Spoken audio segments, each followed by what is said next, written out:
E é uma coisa que a gente já queria fazer há algum tempo, assim, essa conexão, assim, com o coletivo Reflorestar, né? Aqui do CAC com o coletivo Reflorestar, então está sendo bem legal ter a presença dela aqui. E eu acho que é isso, assim, quem quiser ligar a câmera para a gente ficar um pouco mais dinâmico, pode ficar à vontade. Ju, se você quiser falar um pouco sobre você, sobre o coletivo, assim, sobre o que você quiser, na verdade. O espaço é seu agora, fica à vontade e tamo aí.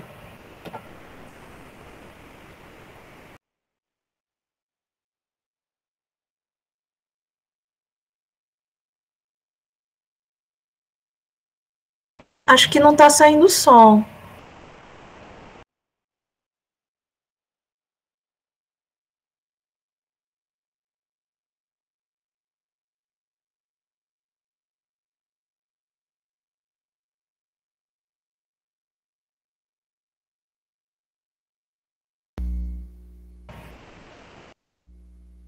Alô?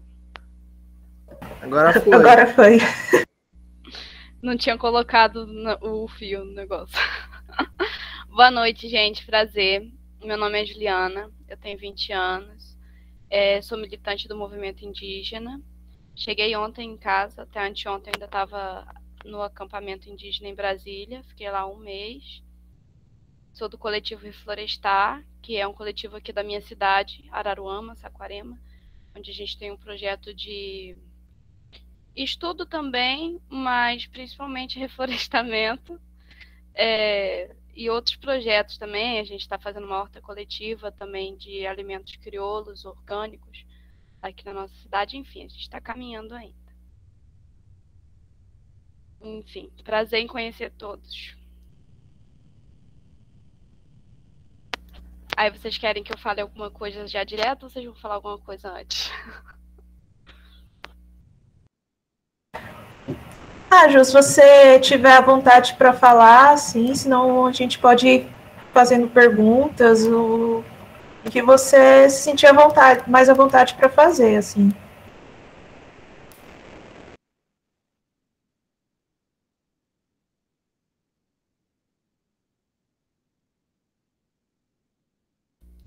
Tá bom. Eu tinha pensado em falar um pouco sobre como é a nossa luta, né, anticolonial, se vocês não se importarem.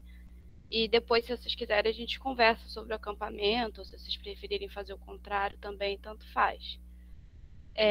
Eu quero pedir já desculpas adiantadas, caso eu gagueje, que eu sou neurodivergente, tenho um pouco de dificuldade, assim, de me expressar, mas tentar, tá? Enfim. Porque, assim, a luta anticolonial, ela tem... Vocês já fizeram, né, o outro, que foi sobre luta anticolonial marxista, sinal que ter participado, estava no acampamento. E, assim, a luta anticolonial indígena, a gente considera ela primeiramente a partir da praxis, antes da teoria.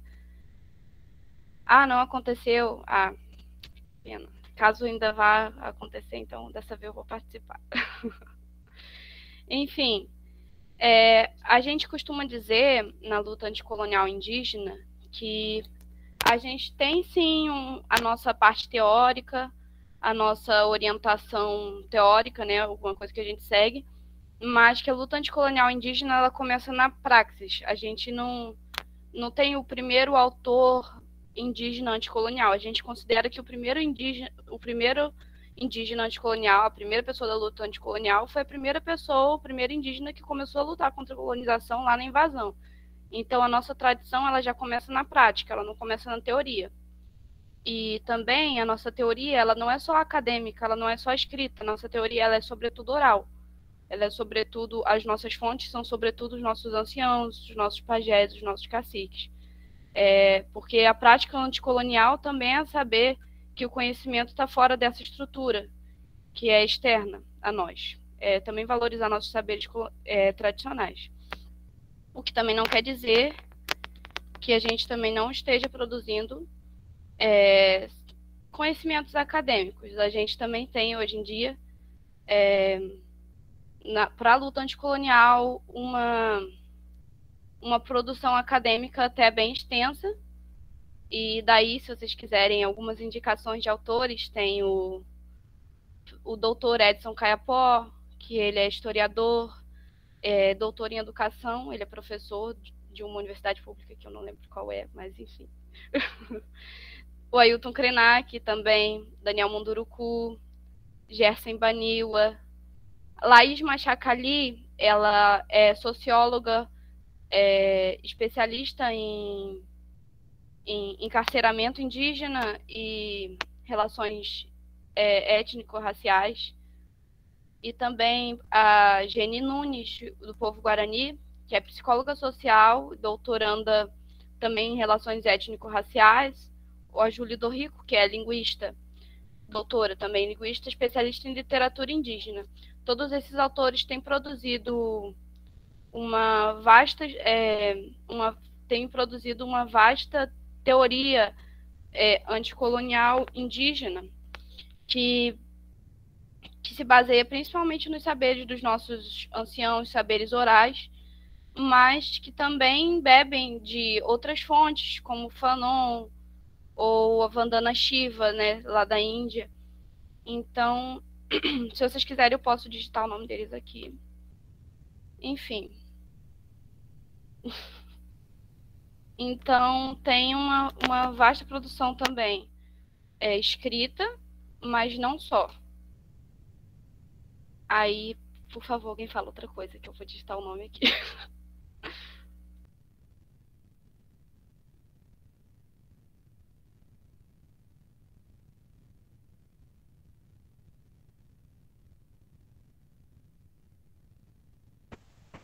Mas daí, Ju, então, como você falou, existe alguma relação, assim, deles lerem marxistas anticoloniais como Fanon, ou não tem essa relação?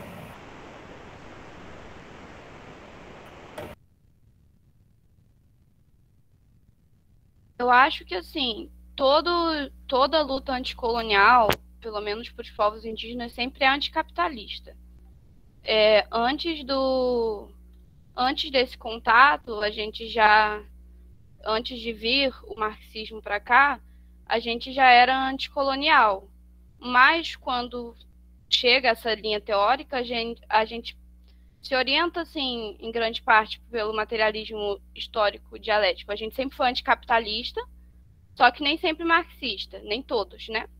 Mas grande parte desses autores aqui, eles se orientam, sim, pelo materialismo histórico dialético. Inclusive, a Laís, a Geni, elas sempre apresentam bastante teoria marxista nos textos dela, nos cursos. Elas dão cursos sobre anticolonialismo. Se vocês entrarem no perfil dela, vocês vão ver que elas estão sempre oferecendo cursos sobre anticolonialismo e outros temas que são referentes também à luta anticolonial, como o abolicionismo penal, luta contra o encarceramento e descatequização e outros temas diversos. Mas a nossa luta sempre é anticapitalista, porque o capitalismo, ele é colonial, sempre.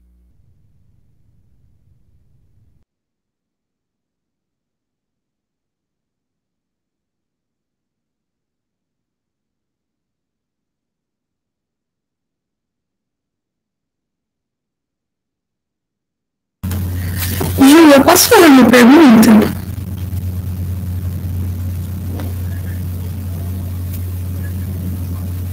Não sei se... Beleza. Se eu travar um pouquinho, porque minha internet é ruim, depois eu mudo de comando da casa.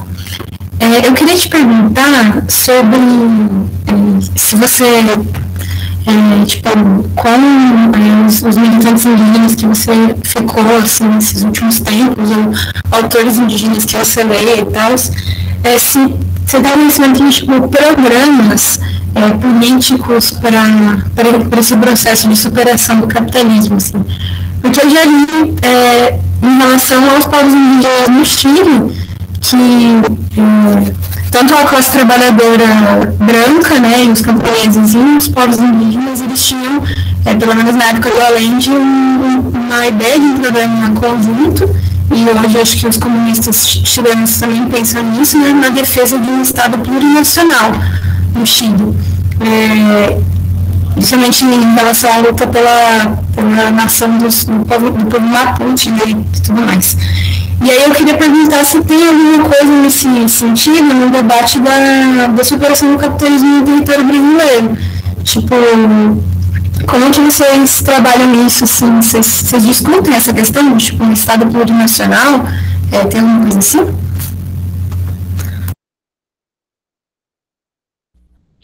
A gente discute bastante isso de Estado plurinacional, mas, tipo, como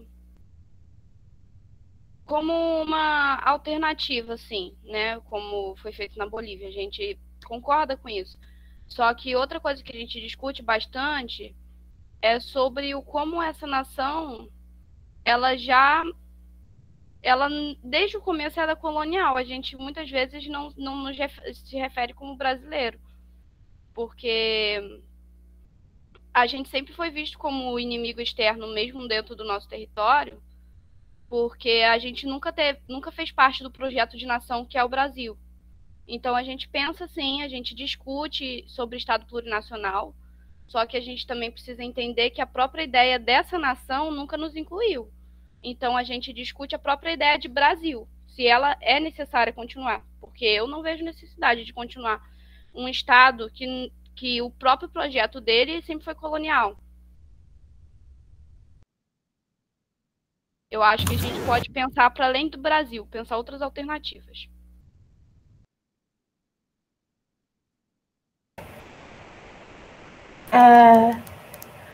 Gente, eu queria fazer uma pergunta, assim, nessa questão, acho que mais, assim, na questão política, assim, mesmo. Na verdade, primeiro, assim, queria perguntar se a Ju quiser falar a sua etnia, mas é que eu tava vendo uma live, essa semana eu tava vendo uma live naquele canal Observatório Indigenista, e a live era sobre a segunda marcha das mulheres indígenas, né? E teve um ponto que eu achei interessante, que elas falaram que em algum momento, numa discussão lá no Planalto, assim, teve um dos deputados que falou sobre a Lei Maria da Penha, né? Falou, mas a gente está tentando implementar a Lei Maria da Penha e não sei o que é, defendendo aquela coisa dos direitos da família, toda aquela pasta da família, de alguma coisa assim, esqueci até o nome da mulher que está no Ministério da Pasta da Família, mas enfim. Mas ele falou da Lei Maria da Penha, e nisso a deputada a Damares. Isso a deputada Joêmia Vapchana falou que, na verdade, assim, essa questão sobre violências, assim, né, sobre violências, a luta feminista e as violências que podem acontecer, né, dentro, por exemplo, com violência doméstica, isso, na verdade, cada povo tem a sua forma de lidar com isso, né? E aí eu fiquei pensando assim, como que é essa relação, porque eu acho que é uma coisa que a gente não discute muito, a gente que é não indígena, que os indígenas não são, a gente fala muito a cultura, a língua, mas a gente não discute que cada povo é uma nação que tem uma forma de organização social e política, né? Como se fosse só uma cultura, a música, uma religião, tem as religiões, tem o idioma, a gente esquece, a gente meio que até infantilizando assim as etnias indígenas, né? Então, queria entender essa questão de política, assim, tipo, vocês, o movimento indígena como um todo, pensa essa questão de talvez repensar uma outra forma de política do Estado, ou fala assim, não, a gente, cada nação, cada etnia tem a sua organização política e tem que ser respeitada, sabe? Então eu fiquei pensando nisso, assim, talvez até entre na questão do Estado plurinacional, assim, sabe? Porque para mim também não faz muito sentido, eu acho que estou meio confusa, assim, né? Mas é um tema meio complexo. É que para mim não faz muito sentido você superar o capitalismo, agora a gente vai valorizar os povos indígenas, mas como que a gente vai tratar com a questão política e organização social? Eles vão ter que seguir a política dos povos não indígenas? Isso para mim não faz muito sentido, sabe? Não sei o que você pode falar sobre isso, assim.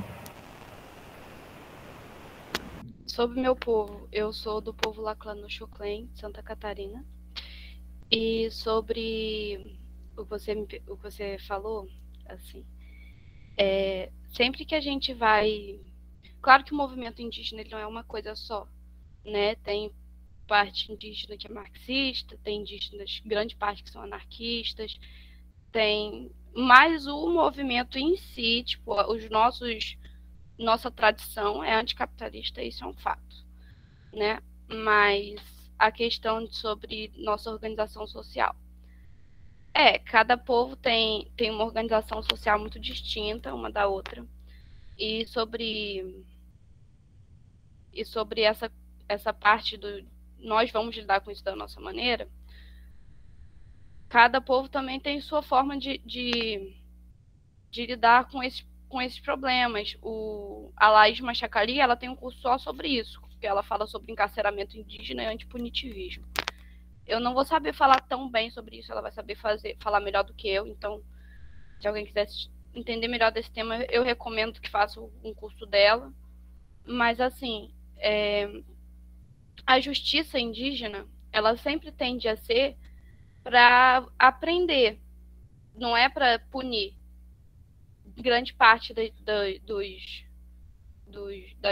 dos povos, quando alguém comete um erro, comete um que nessa sociedade chama de crime ou pecado, não é no sentido de excluir essa pessoa da sociedade, é de reinserir ela na sociedade, de reinserir não, porque ela nem é retirada, é sempre no sentido de ela superar aquilo. E então, mas isso vai variar de cada povo, a forma como vai fazer isso. Às vezes é um ritual, às vezes é uma punição, mas que tem um sentido de aprendizagem. É uma coisa que vai variar muito de cada povo. Mas a sua outra pergunta foi no sentido de Estado plurinacional, né? Na nossa luta anticolonial, a gente sempre preza pela diversidade. A gente luta contra a monocultura. A gente luta contra a monocultura não só tipo no sentido agrícola, de plantas, etc., como a gente luta contra a monocultura no sentido de querer que tenha só uma cultura, só uma solução, só um jeito de ser, só um mundo, coisa que nunca vai acontecer. A nossa luta anticolonial, ela sempre é no sentido da pluralidade. Porque tem como você ser anticapitalista e você, às vezes, achar que só existe uma forma de fazer isso. Só existe um rumo.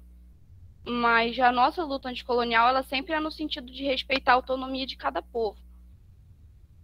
A Geni Nunes vai falar muito sobre isso, a psicóloga Guarani.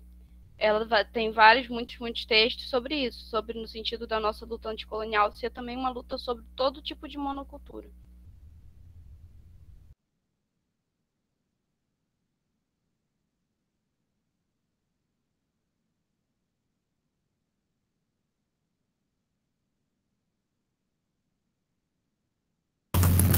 Ju, eu queria ouvir um pouco sobre como vocês estão se organizando, assim, nesses últimos meses, e na verdade, como vocês se organizam no geral, né? Porque, tipo, sei lá, por exemplo, o FUNAI, com certeza não está representando os interesses indígenas. Então, eu queria saber como é a organização de vocês, quais são os órgãos que vocês usam para isso, para articular todos os povos.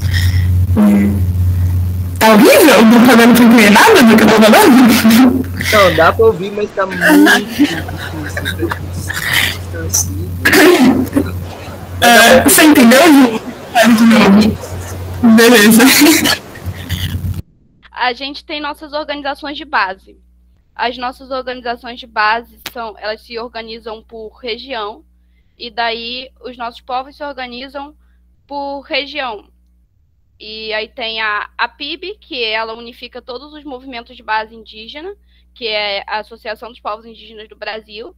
E aí, por região, tem as outras organizações de base, como a Arpim Sul, que são dos povos indígenas do Sul, a Arpim Sudeste, dos povos indígenas do Sudeste, tem a Apoime, a Coiab, são várias organizações de base. Tem a Comissão Guarani Urupá. Então, a gente se organiza por comissões de base. Embora, claro, que nós, individualmente, possamos fazer parte de outros coletivos, como eu, por exemplo, me organizo no coletivo Reflorestar e faço, assim, uns bicos em outros coletivos. Mas a nossa principal organização, assim, são essas organizações regionais que reúnem diversos povos indígenas para discutir as demandas. E aí, nesse último mês, a gente ficou um mês acampado em Brasília, ainda tem um acampamento lá, e foi puxado pela APIB e a COIAB, divulgado assim, mas quem está à frente desses acampamentos sempre é o povo Xoclen, que é o meu povo, porque a gente foi lá por causa do julgamento do marco temporal, que é sobre a terra Xoclen, Santa Catarina, a terra Ibirama-Laclanô. Então, a gente tem vários órgãos de base que a gente se organiza, várias associações. E aí a gente agora tá acampado lá ainda. Eu voltei ontem, né? Porque eu já tava um mês lá e tinha muitas coisas para resolver aqui. Mas agora, só nesse último mês foram 3 acampamentos. Teve o Luta pela Vida. Antes dele tinha tido o Levante pela Terra, agora teve o Luta pela Vida, a Marcha das Mulheres, e tem lá o pessoal que estão chamando de demarcação já, que estão indo mais delegações para lá, que o objetivo é permanecer acampado em Brasília até o último voto do marco temporal. Ou seja, não tem previsão para voltar, porque não tem previsão para voltar ao julgamento, porque eles pediram visto. Então, a gente não sabe quando que essas pessoas vão voltar para casa, porque a gente não sabe quando que vai ter o seu julgamento das nossas terras. Então, o financiamento está sendo com apoio, assim, está sendo independente. Esse movimento é autônomo, embora seja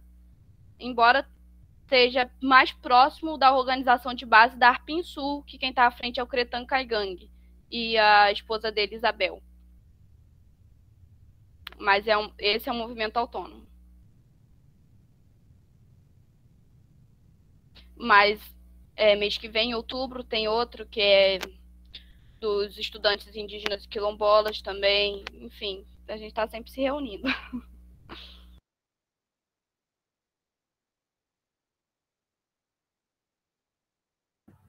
Isso era uma coisa justamente que eu queria perguntar para você, sobre como funciona a mobilização também com outros movimentos sociais, outras organizações, assim, porque a gente sabe que, né, essa fragmentação, né, da luta, assim, não é uma via interessante, né, porque, enfim, é isso, a gente precisa de vários movimentos e organizações e coletivos organizados conjuntamente para poder fazer pressão real e ter maior expressividade, né, nas nossas lutas, assim. Eu ia perguntar isso, assim, claro que é muito amplo, mas, assim, na sua visão, qual que são os movimentos sociais que mais estão historicamente junto com a luta indígena? Tipo assim, por exemplo, acho que você falou quilombola, né, sobre se são os quilombolas, se o MST, ou tipo assim, nada a ver, o MST não tem nada a ver com a gente nunca fez nada junto.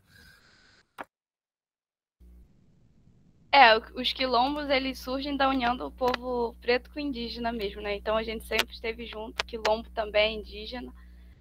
E teve bastante movimento social que passou assim pelo acampamento. Eu vou falar um pouco mais agora focando no acampamento, mas é claro que a gente tem uma parceria de longa data, né, com a esquerda radical, que nós também somos esquerda radical. Então nós temos uma parceria de longa data.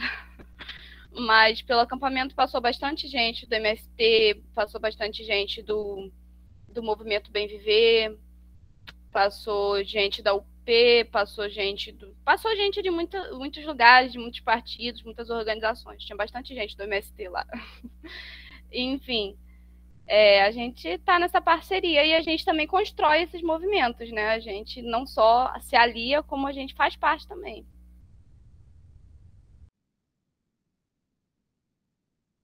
Até porque, tipo, quilombolas e MST estão juntos nessa luta pela terra, né? E, enfim. Sim, com certeza. Passou lá também aquele movimento atingido por barragens, e nós somos atingidos por barragens.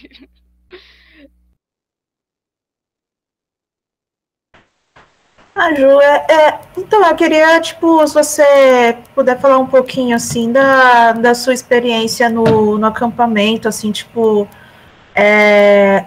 coisas que você achou mais, assim, mais marcante, assim, às vezes uma troca, assim, com algumas pessoas, que você, tipo, o que você acha mais marcante, assim, para estar compartilhando com a gente, e também que dificuldades vocês tiveram, assim, se teve tipo, se teve algum enfrentamento com a PM, assim, né? Porque a gente vê o que a gente consegue de mídia independente, assim, a gente. Mas às vezes na realidade, assim, tá muito diferente, né? Então, se puder compartilhar com a gente a experiência, ia ser massa. É difícil eu pensar em uma coisa assim específica, porque foram 3 acampamentos durante esse tempo. Aí, muita coisa, muitos aprendizados. Sobre os enfrentamentos, a gente teve muitos bolsonaristas entrando no nosso acampamento, filmando. Teve bolsonarista que foi logo nos anciãos de povos mais isolados para gravar eles fazendo perguntas, eles não sabiam falar português direito, então eles fazendo perguntas assim, tendenciosas, etc., para anciãos que nem sabiam falar português direito. Então foram ataques todos os dias. Teve um dia no último acampamento que entrou 2 PMs de Hilux e apontou arma na nossa cara. Então foram muitos acontecimentos, muitas violências, muitos enfrentamentos todo dia. Tinha sempre gente xingando a gente em volta do acampamento, a gente nunca podia andar sozinho, não podia sair do acampamento sozinho porque podia acontecer alguma coisa com a gente. Teve muitas violências, tem umas que eu nem sei se eu posso falar aqui, mas... Rapidão, Ju, desculpa eu te cortar aqui. Eu não lembro se eu te contei que a gente costuma gravar os encontros para ficar salvo. Eu vi ali. Tá. Então, assim, se você não se sentir à vontade para falar alguma coisa, tá tudo bem. Melhor não falar. Tá bom. Desculpa ter te cortado. Não agora. Não no momento. Tem umas coisas que realmente não dá para falar, mas foram muitos enfrentamentos. Mas sobre aprendizado, foi um período de muito aprendizado. Nossa, uma das primeiras coisas que eu reparei, eu não sei se vai ser uma coisa assim tão... É um detalhe para mim, mas que eu achei muito interessante. Foi como sobre... A gente costuma, mesmo os mais velhos, costumam se colocar como juventude, porque a gente sempre se coloca num local de aprendizado com os anciãos. Então, uma coisa que eu reparei muito foi como umas lideranças de tipo em 50 anos subiam no palco e falavam não, porque nós, juventude, e falavam sobre aprender com os anciãos, não porque essa pessoa não reconhecia a idade que tinha, mas porque ela sempre se colocava num lugar de aprendizado ainda. E foi assim, um detalhe. De tantas coisas que aconteceram, um detalhe, mas foi uma coisa que eu achei muito legal, muito interessante.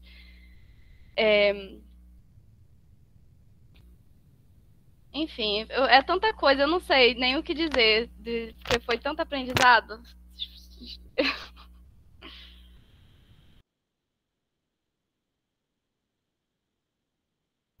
Lembrei de uma coisa que um ancião disse que eu achei muito legal. Que eu lembro que, eu acho que ele era Guarani, e ele estava falando sobre como um antropólogo estava dizendo para ele que foram os portugueses que ensinaram eles a fazer as cerâmicas tradicionais. Aí ele falou que ele respondeu assim: também foram os portugueses que ensinaram o João de Barro a fazer a casa dele.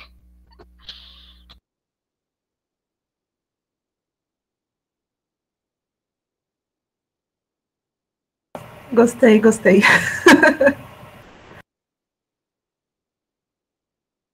Desculpa, gente, é porque, assim, quando vocês não fazem uma pergunta muito específica, eu fico pensando assim, tanta coisa, não sei.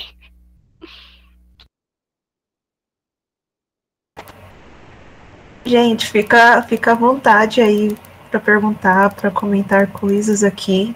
A gente tá mais numa conversa mesmo, tá? Aproveitar aí a presença da Ju.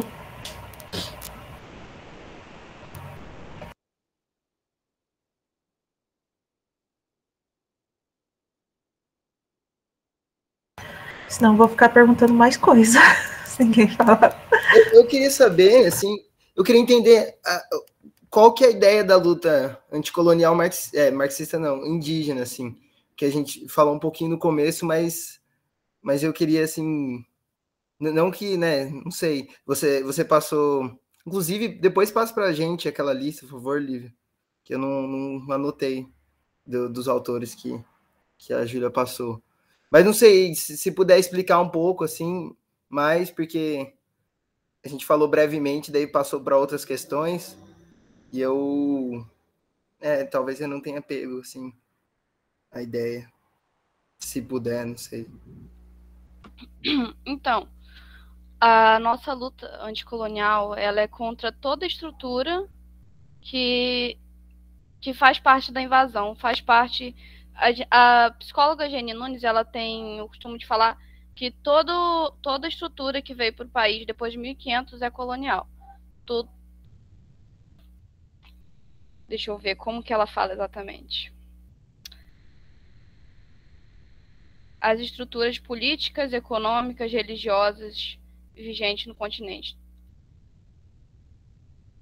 Enfim, a gente luta pela autonomia dos nossos povos, pelo direito da gente autodeterminar quem faz parte do nosso povo, como funciona o nosso povo, o nosso...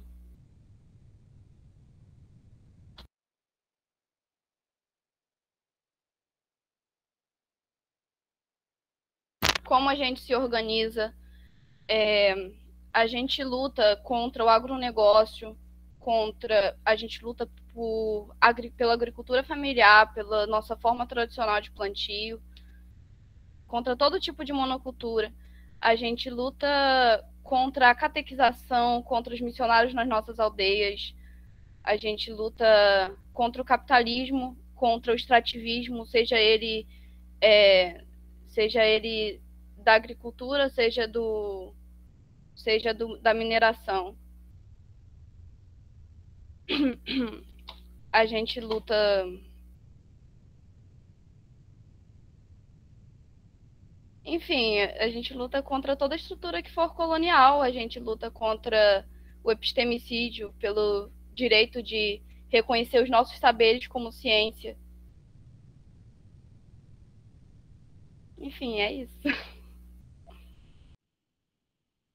Entendi, obrigado. É que tem uma coisa interessante que você falou, uma fala, que é esse projeto de nação, né? Porque desde a colonização nunca foram inclusos, né? Esses povos, né? Então, tipo, como encaixar numa coisa que nunca foi encaixada, que sempre foi excluída, né? Na real. Daí acho que por isso que a gente, eu digo por mim, né? Pelo menos, às vezes tem dificuldade, né? De compreender algumas coisas, porque a gente tem uma outra perspectiva, né? Do qual não fomos totalmente excluídos, assim, digamos. Sim, a gente precisa mudar os pressupostos, que os pressupostos estão todos errados.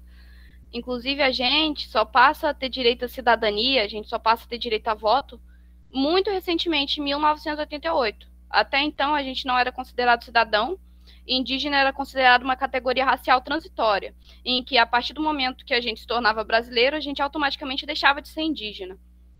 Então, a gente só passa a ter direito a ser indígena e cidadão ao mesmo tempo na Constituição de 1988. Antes, o projeto era de integração, e aí, quando você integra totalmente, você deixa de ser indígena. Então, era uma categoria racial transitória. Inclusive, esse discurso permanece, né? De que a gente deixa de ser índio. Então, é um discurso que, embora não seja mais institucionalizado, ele permanece no imaginário.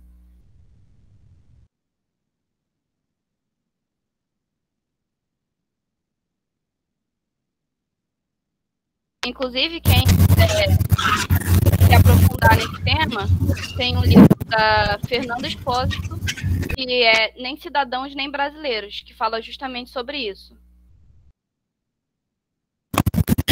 Eu achei interessante o que você falou, João, como isso, acontece, inclusive nos dias de hoje, essa visão, né? Porque eu acho que todo mundo já ouviu essa história de página que vem pra cidade, ele fica menos indígena, algo assim, né? E acho que aqui em São Carlos, aconteceu um exemplo assim, da prefeitura, que eu achei um absurdo, que reflete um pouco disso, que foi que na cidade de São Carlos, eles não tiveram o direito de se vacinar no período que todos os indígenas se vacinaram. Aqueles que não conseguiram voltar para suas aldeias nesse período, não conseguiram se vacinar, só se vacinaram há pouco tempo atrás. Tá horrível, olha, mas enfim, essa é a ideia. Desculpa, a gente não precisa dizer nada a respeito simplesmente. Mas é isso, assim, acho que é uma coisa que realmente a gente observa infelizmente no dia de hoje, e muito, muito forte, muito violento, né? Eu não entendi totalmente, mas pelo o que eu entendi, teve muito indígena que não conseguiu se vacinar porque não estava dentro da aldeia, ou porque tá mesmo dentro da aldeia, mas não tinha o Rani, coisa que nem emite mais Rani, nem existe mais, mas teve indígena que não conseguiu se vacinar porque não era considerado indígena porque estava na cidade, ou porque não tinha o Rani, por algum motivo específico. Rani era um documento que a FUNAI emitia para cada indígena, para todo indígena, que vivia em aldeia, né? Porque claro que tem os fora da aldeia, em outros contextos. Mas era um documento, tipo uma identidade indígena, diferente da identidade dos outros brasileiros. Porque até pouco tempo atrás não era considerado brasileiro, então tinha um documento diferente.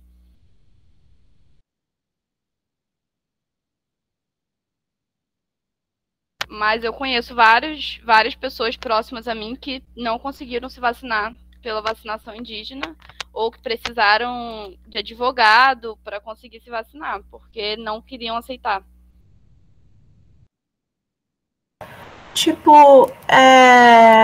Tem o CESAI, né, que é o órgão da saúde específico para a saúde indígena, assim, pelo menos institucionalizado, assim, eles têm uma atuação, como que é a relação, assim, tipo a FUNAI que, na verdade, massacra, ou realmente é um órgão que faz um benefício para os povos indígenas, assim, em questão de saúde e acesso, né? Então, todas as nossas relações com esses órgãos muitas vezes são bem ambíguos, mas a gente precisa realmente de uma saúde diferenciada. Inclusive, há pouco tempo atrás, a gente estava lutando contra a municipalização da saúde indígena. Contribui, sim, em grande parte, mas claro que tem suas problemáticas, mas eu não sei tanto sobre esse tema, então não vou falar muito. Mas, claro que está sucateado, né, o órgão, mas ele é importante, sim. Agora, a FUNAI está totalmente nos massacrando. Essa semana, a FUNAI, junto com a PM, matou um parente, Carajá, lá no norte. Então, é uma relação bem complicada.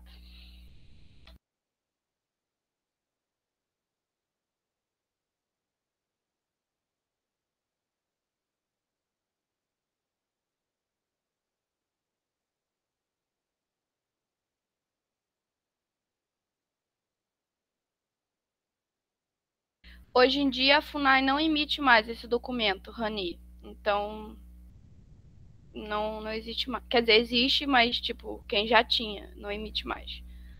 Eu não sei se quem não é... Tem gente que não é aldeada que tem, mas geralmente foram pessoas que se mudaram.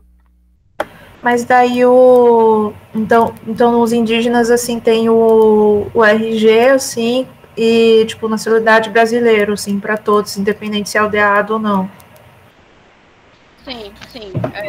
Consta nacionalidade brasileira, embora, se não me engano, no ano passado, a gente tenha conquistado o direito de colocar na nossa identidade a nossa etnia. Mas também não é a maioria das pessoas que tem isso. A gente tem só a identidade. Tem gente que tem o Rani, mas tipo, não emite mais.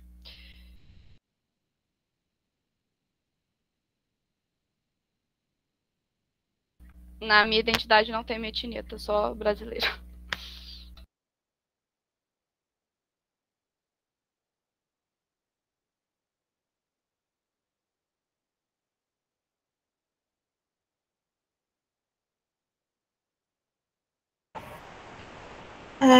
Ju, eu queria perguntar uma coisa assim, mais na área de marxismo mesmo, assim, se puder. Que muitas pessoas falam do negócio do comunismo primitivo, né? Que as populações indígenas originárias seriam um comunismo primitivo. Não lembro se foi algo que Marx escreveu ou se é algo que marxistas falam, né?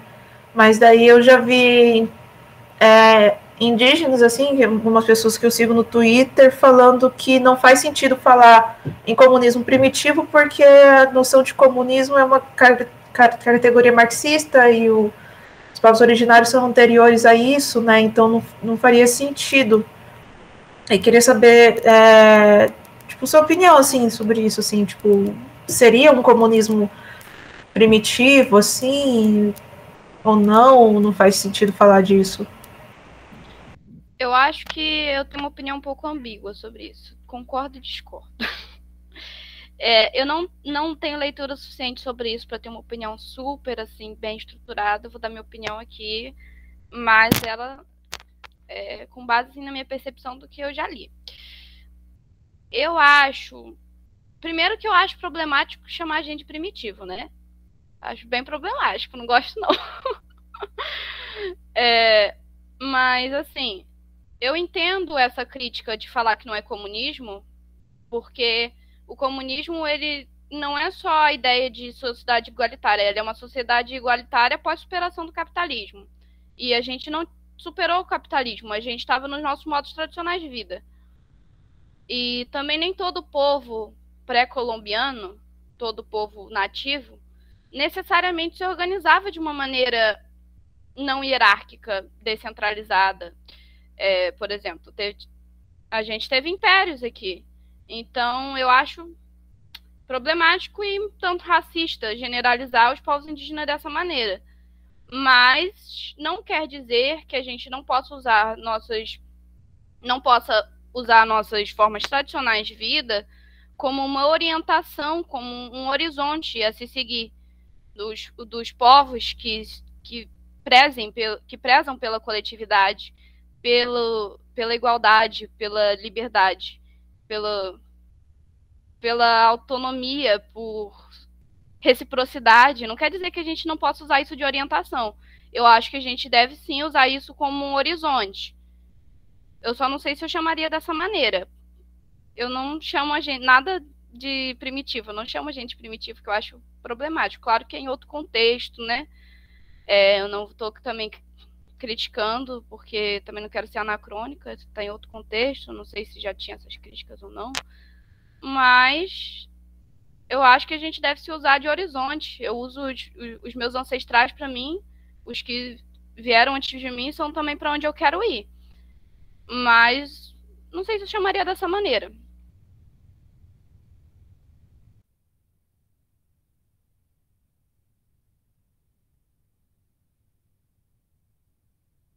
Respondi? Sim, eu gostei bastante. Eu também tenho um problema com essas terminações como primitivo. Eu também tenho um problema, assim, principalmente quando eu estou estudando parte mais da educação ambiental, que é o meu foco, assim, e se refere às organizações, às relações dos povos indígenas como de uma forma meio romantizada, assim, né? Como se fosse aquela aquela capa do livro de Testemunha de Jeová, assim, sabe? Eu não sei, assim, é uma coisa que eu acho que, tipo, quando a gente fala de anticolonialidade, mas também ver os povos indígenas como ombros iguais na luta e não como um povo que você vai, tipo, eles vivem em harmonia, assim, não sei, eu não gosto nem desse conceito esse conceito de harmonia, sabe? Tipo, penso em outros conceitos, assim. Mas é isso. Que o Fanon fala, a positivação de um povo inteiro também é racista. Nossa, adorei. Adorei, conseguiu resumir bem.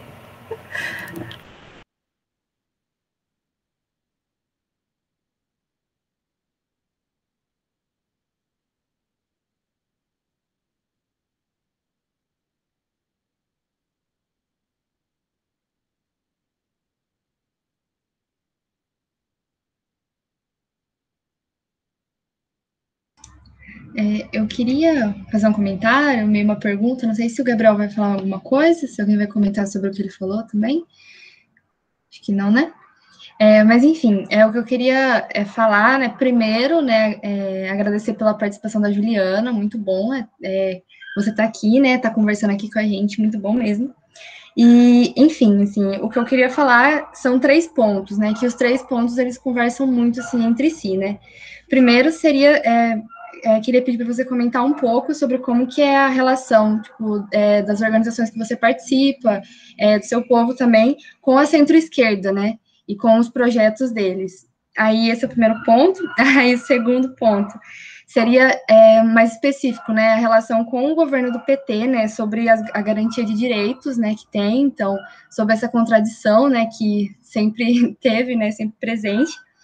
E o último ponto, que vai bem de encontro mesmo, que seria sobre, não sei se você viu, deve ter visto, né, a declaração do Lula esses tempos, né, falando sobre como ele conversava na época dele, ele conversava com os ruralistas e com os indígenas, né, então tava todos na mesma mesa conversando.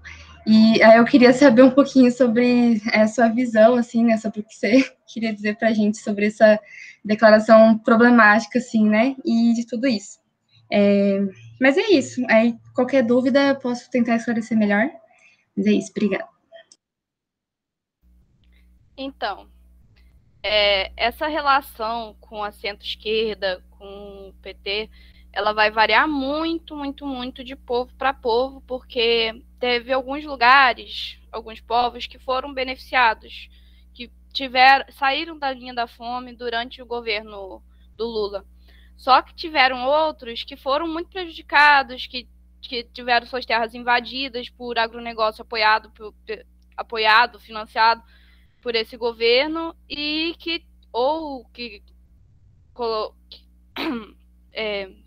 hidrelétrica, enfim, é uma coisa que vai variar muito de povo para povo, que é uma coisa muito ambígua. Tem indígena que vai achar que vai apoiar, porque realmente se beneficiou muito nesse período, mas tem outros que saíram muito prejudicados. Não tem como eu falar por todo mundo aqui, mas, assim, vou falar especificamente do meu povo. No meu povo tem muita gente filiada ao PT, tem muita gente que se beneficiou, assim, em parte, que saiu da linha da pobreza, da fome durante esses governos. Então, onde isso aconteceu, vai ter mais gente filiada ao PT, e tem bastante.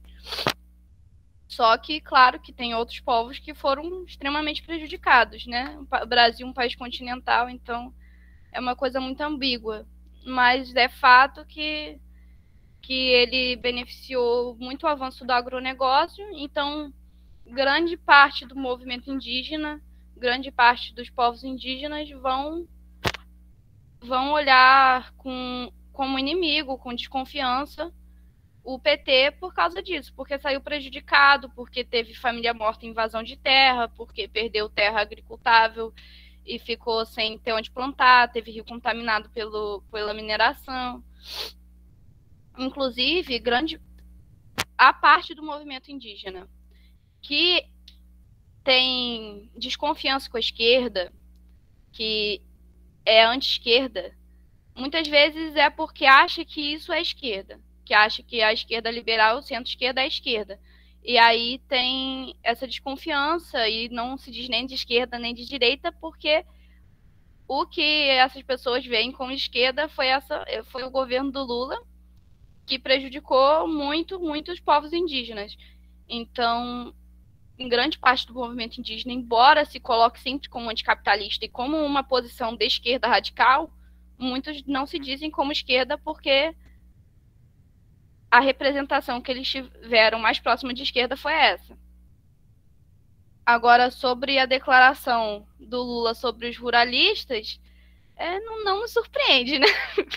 Não nos surpreende. Ele está, infelizmente, com o mesmo discurso de sempre, que é de conciliação de classe, que é antagônica, óbvio que não vai conciliar a classe antagônica. Ele sempre foi pelo agronegócio, ele nunca foi por nós, de verdade. E é isso. Assim, ele sempre esteve do lado do agronegócio. Sim, infelizmente, tem muita gente ainda que não sabe a diferença entre esquerda radical e liberal, aí a gente faz esse trabalho, né? Quem está aberto a ouvir, a gente explica. Mas os nossos posicionamentos, embora muitos não se coloquem como esquerda radical, são de esquerda radical, porque a gente é anticapitalista. Respondi ou não? Mais do que respondeu, né? Muito obrigada.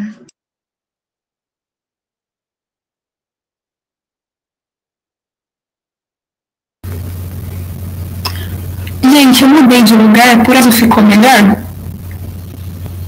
Eba. Não queria ter que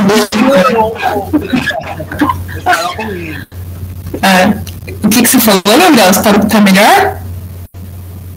Falei que despiorou, mas tá ruim. Mas dá pra entender, isso que importa. Então tá bom. Eu queria... tem uma coisa, assim, que pra mim é tipo uma dúvida política, assim, que eu acho que é difícil de ser respondida. E aí eu queria perguntar para a Ju, assim, ou para quem quiser responder aqui, quais seriam coisas que vocês pensam em relação a isso? E depois eu tenho mais uma outra pergunta. A primeira é, tipo assim, a gente vê como uma necessidade muito profunda que toda a organização, assim, da classe trabalhadora, dos camponeses, dos indígenas, dos quilombolas, enfim, toda essa organização possa fluir, de uma certa forma, em uma unidade capaz de derrotar o inimigo, assim, né? E hoje em dia, no Brasil, os movimentos que existem, eles são muitos, ainda não tem a força necessária, mas eu vejo ainda falta muito, assim, para se construir pela unidade, assim, pela unidade do o trabalhador urbano entender que a luta do camponês, a luta do povo indígena também é a luta dele, sabe? Então, essa relação de unidade. E aí eu queria ouvir, assim, todo mundo saber, tipo, o que vocês acham, quais são esses caminhos para fortalecer esse sentimento de pertença, assim, sabe? A luta de qualquer povo oprimido é a minha luta também, sabe? E a segunda coisa que eu queria ouvir, Ju, quais são as outras bandeiras políticas principais, assim, hoje, dos povos indígenas do Brasil, para além dessa luta contra o marco temporal? Quais você sente que são as bandeiras hoje que mais unem a luta dos indígenas e que poderiam servir como uma forma de articulação de todo mundo, né?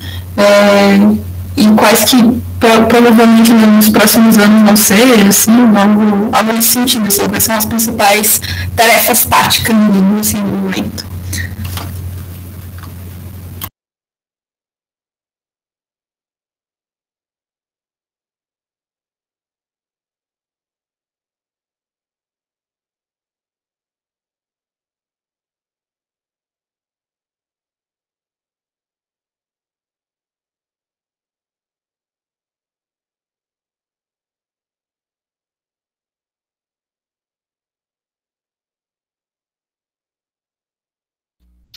Alguém vai responder a primeira, porque eu me sinto mais apta a responder a segunda.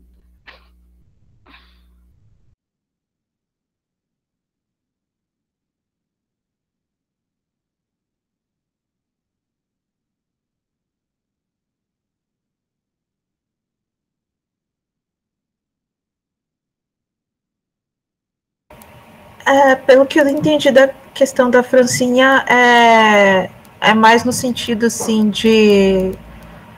das diferentes classes, assim, né, entenderem a luta dos povos como uma luta de todos nós, né, acho que é mais ou menos nesse sentido, né, a luta dos povos quilombolas, dos povos indígenas, né.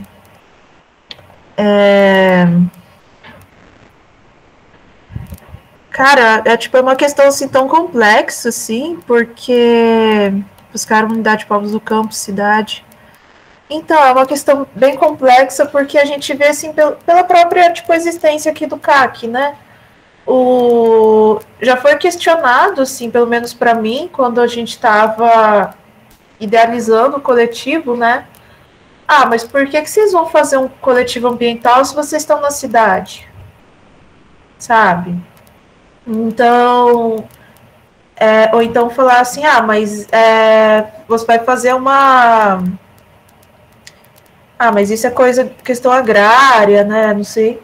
E assim, eu acho que até uma questão assim, de ir para a área assim, de educação ambiental, né? Vamos para essa área. É uma questão assim, do que é o imediatamente perceptível. Quem está na luta pela terra entende a questão ambiental, entende a luta da questão ambiental. Quem está no movimento dos atingidos pela mineração entende a questão ambiental. Entende que a questão tem maior facilidade para relacionar essa luta ambiental. E tem maior propensão a se aliar à luta dos povos indígenas e quilombolas pela defesa das florestas, né? Eu acho que é mais fácil eles pensar em defender os povos indígenas, isso é a minha percepção.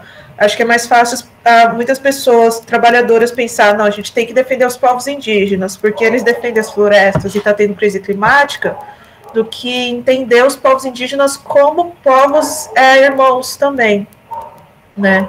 Tipo, não, tem que defender porque são pessoas sendo assassinadas, sabe? Então, assim, isso é a minha opinião.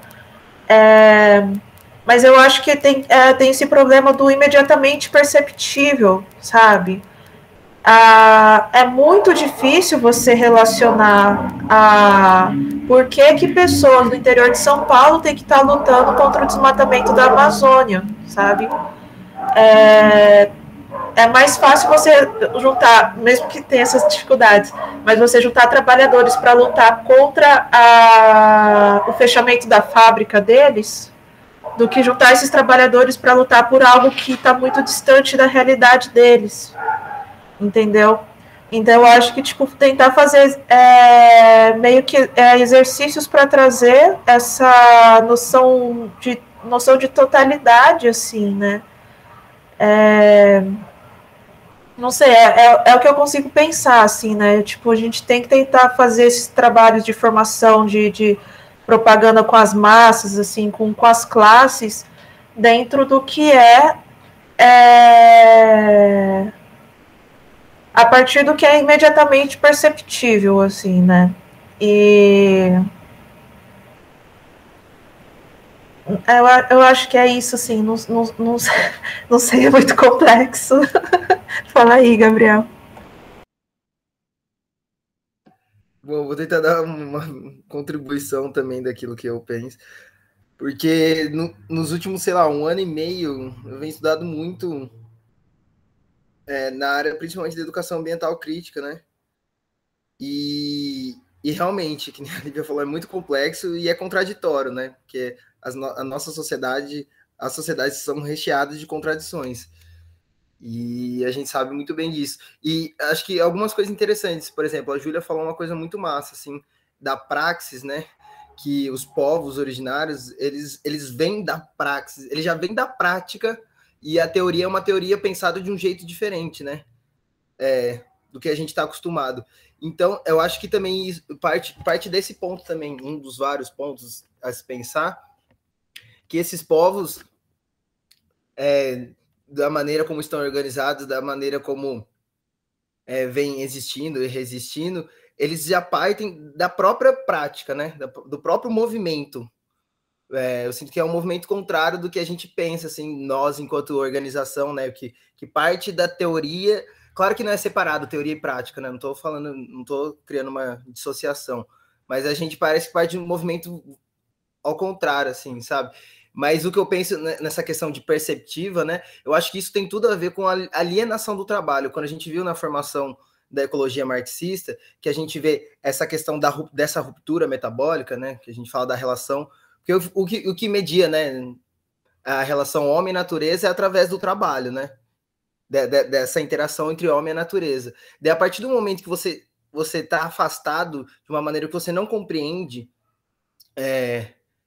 a função desse trabalho, como ele se dá, né? Porque agora tem exploração do trabalho, uma pessoa ganha muito, outra ganha pouco, uma trabalha muitas horas, outra nem trabalha. Então, acho que a partir da alienação dessas próprias forças produtivas, e o trabalho vem disso, eu acho que na cidade é muito isso, assim, não só a gente naturaliza muito as coisas a partir dessa alienação, na minha opinião, tipo assim, naturaliza a pobreza, naturaliza a desigualdade e naturaliza porque acho que as coisas são assim, né? Que nem o Paulo Freire fala, fatalismo reacionário. As coisas são assim, sempre foram, vai continuar. Mas numa questão de perspectiva, por exemplo, quando teve as queimadas na Amazônia, acho que ano passado, lembro que teve aquela fumaceira em São Paulo, daí a galera ficou, what the fuck, né, mano? Queimou a Amazônia, tá, tipo, preto, São Paulo. Acho que é só nessas horas, sabe, do imediatismo, do choque, assim, tipo, meu Deus, então a Amazônia existe mesmo e fuder a Amazônia, desculpa, não vou falar palavrão, mas ferrar a Amazônia tem um impacto em São Paulo, que loucura, né? Então, acho que o mundo urbano e a concepção dos coletivos urbanos, eles têm essa relação muito imediatista, não só pela questão da alienação e da rapidez do trabalho, mas é que você não vê as coisas. Você vai lá, assim, eu vou dar um exemplo bem bobo, mas que minha professora sempre falava. Você vai lá, foi no banheiro, né? Fez o número 2 lá, você dá descarga, magicamente some aquilo, tá ligado? É muito doido isso na sua cabeça, tipo assim, acabou. Então você acho que realmente não sente esse impacto, assim. Então, mas a gente esquece que a gente depende totalmente do mundo natural e sempre dependeu e vai continuar dependendo. Mas eu acho que é isso, assim, eu acho que a educação ambiental, ela é um dos possíveis vários caminhos, mas não é o único, e eu acho que também um dos vários instrumentos, e aqui eu vou finalizar, desculpa, Júlio, vou passar para a Júlia, mas aqui eu vou finalizar, dos vários instrumentos potencialmente revolucionários, não que está muito longe de ser, principalmente no Brasil, é a educação formal, na minha opinião. Então, aproximar a educação formal, né, a formação, de uma maneira não como fala, expositiva, tecnicista, e principalmente trazer para perto dos movimentos sociais, entender o que os movimentos sociais fazem, por que eles fazem, como eles fazem, também é uma das várias maneiras, assim, na minha opinião. Mas é isso, é mais pergunta do que resposta, assim.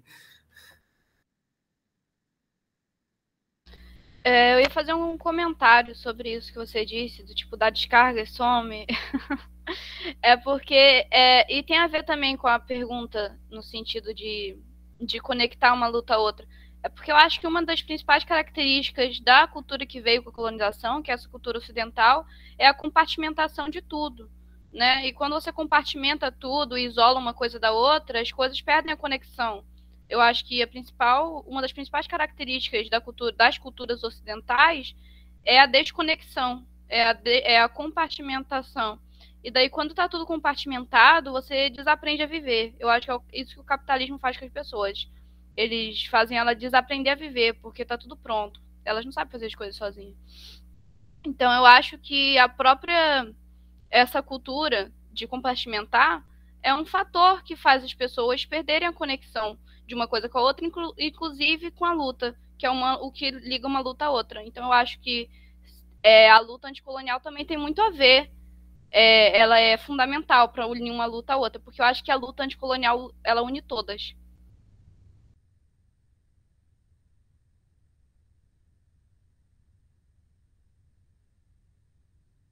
Nossa, você tem 20 anos mesmo? Tô chocado. Meu, você é muito... Nossa, que crânio. Faz muito sentido. Obrigada. Sim, tenho 20 anos. Sobre a segunda pergunta, foi sobre as nossas pautas, né? A nossa pauta, assim, a gente costuma botar como pauta principal, embora é porque ela é a fundamental para a gente estar vivo, né? Não que as outras não sejam importantes. Mas a gente sempre costuma, a primeira pauta que a gente coloca é a de demarcação, porque a gente precisa ter terra, não ter terra, a gente precisa ter um lugar para viver, para estar conectado, porque, né, a conexão com a terra é fundamental. Então, a nossa pauta que a gente primeiro coloca é a de demarcação, mas ela não é a única, né? A gente passa pela a pauta anticolonial, ela, como eu disse, ela engloba todas essas, de demarcação contra o extrativismo mineral ou do agronegócio, contra a monocultura, não só a monocultura das plantas, como dessa ideia de de padronizar tudo, e monocultura, inclusive, de questão monogamia, luta pela não monogamia, porque a questão da família mononuclear, ela é uma imposição colonial também, enfim, realmente contra toda a monocultura, e também antirracista, porque eu acho que a gente precisa deixar bem claro que indígenas sofrem racismo, como tem muita gente que parece que ignora, né? Sempre que vai falar de antirracismo, só foca no antirracismo negro, que é importante, só que sempre que a gente vai falar da gente, a gente fala antirracismo indígena, como se fosse um desvio, né? Como se a gente... Sempre que é sobre a gente precisa pontuar. Então, as pautas antirracistas, elas são muito necessárias, inclusive para a luta pela demarcação de terra, porque elas conversam, né?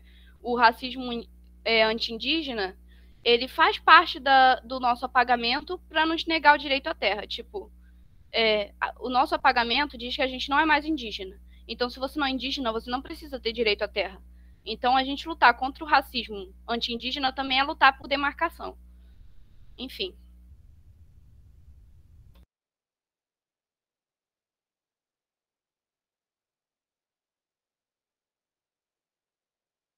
Respondi.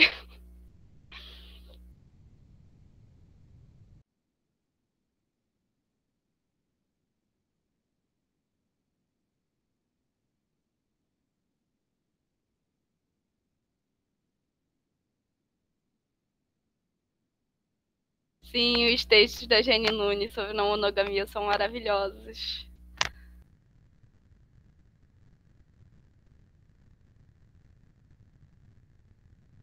Alguma dessas leituras tem em PDF, será? Ou...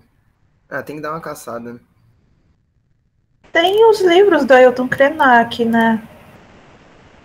Ideias para Adiar o Fim do Mundo.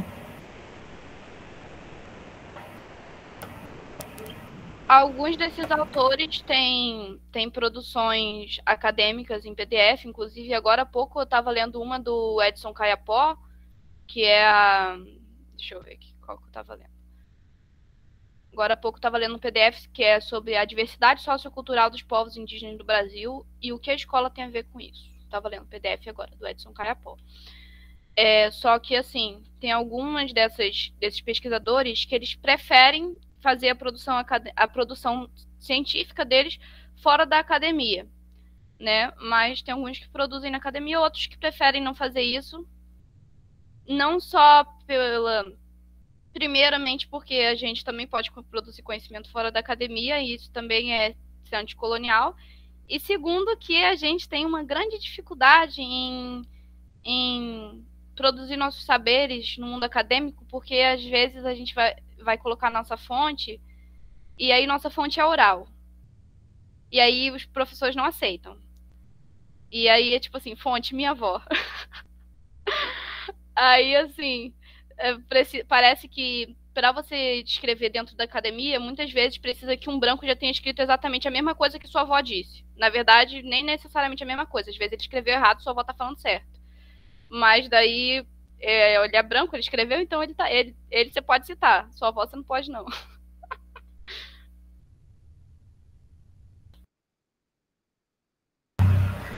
Cara, isso é muito foda porque uma coisa assim que, tipo, já me xingaram por falar isso, mas assim, a nossa ciência, ela tem muitas limitações, né? Tipo, a gente tem um método científico, mas até tipo, quando a gente vê a história da ciência, né? Mas a história da ciência europeia, que é o que a gente usa. Tem o método científico que a gente tem da era moderna é o que foi aceito como melhor para o que a gente está buscando. Mas ele traz muitos problemas, assim, esse negócio da fonte também, de valorizar conhecimentos orais, assim, né? E é tipo. Eu até gostaria que você pudesse falar um pouco sobre isso, Ju, porque eu já ouvi gente falando também assim, mas se tipo, dessa questão que eu estava discutindo, não sei com quem, que eu falei assim, mas é porque tem muita tradição oral e da vivência, assim, dos conhecimentos dos povos indígenas, assim, né? E aí a pessoa falou, mas então é só eles começarem a escrever o que eles falam, né? Então é como se fosse, tipo, sei lá, se você quisesse citar sua avó, é só a sua avó escrever tudo que ela te ensinou, então, tipo, como se... Mas eu acho que é uma questão mais, assim, da questão epistemológica, né? Acho que é mais uma questão de, tipo, são formas diferentes de entender saberes, assim, né? Não é só você pegar o que se fala e escrever e pronto, já pode ser aceito academicamente. Eu não sei, assim, mas eu acho que também tem muito racismo, assim, nessa questão da academia no geral não aceitar essas outras formas de conhecimento, sim. Mas não sei, assim, se você puder tipo, falar um pouquinho sobre essa coisa da tradição oral e tipo, das diferenças culturais de como vocês entendem conhecimento, a ciência, né? Tipo...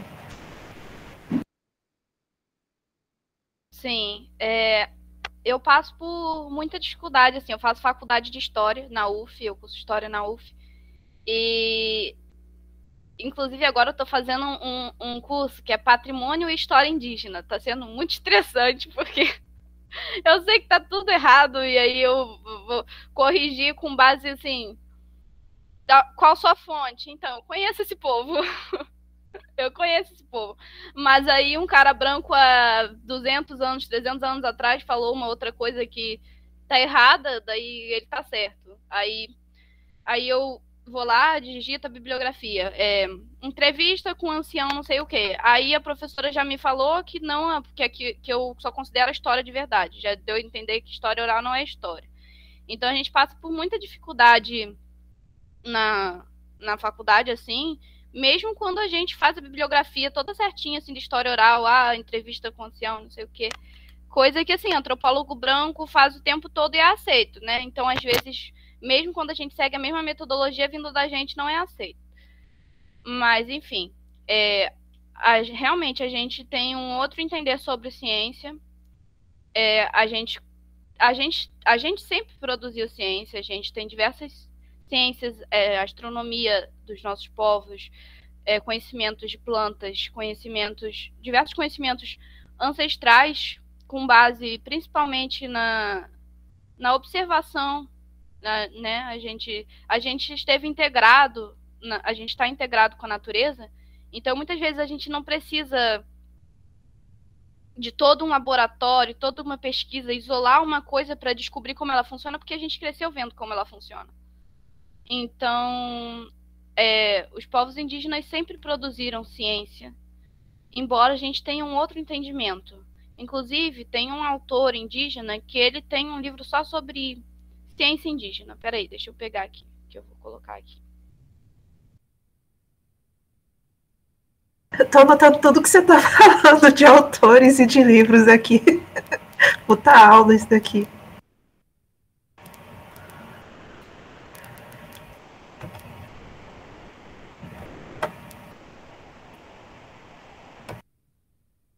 Eu vou mandar aqui um fio do Twitter da minha amiga, que ela é a socióloga que eu citei, a Laís Machacali. Ela fala bastante coisa lá no Twitter. E ela tem um fio sobre... Oxe, não foi. sobre ciência indígena, que é um termo desenvolvido pelo Gregory Caete, não sei como fala, indígena Tewa, e daí ele fala sobre isso, e ela tem um fio ali falando sobre isso. Deixa eu ver. Colocando de novo, que eu não sei se foi. Foi. Enfim, quem quiser se aprofundar sobre ciência indígena, eu acho que é um bom começo. Eu acho que eu não respondi totalmente, né? Qual era a outra pergunta mesmo? Ainda sobre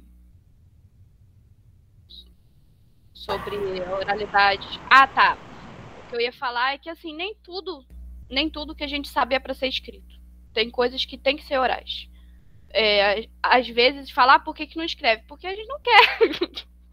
Tem coisa que não é para ser escrita. Tem coisa que é para ser tradição oral. Inclusive,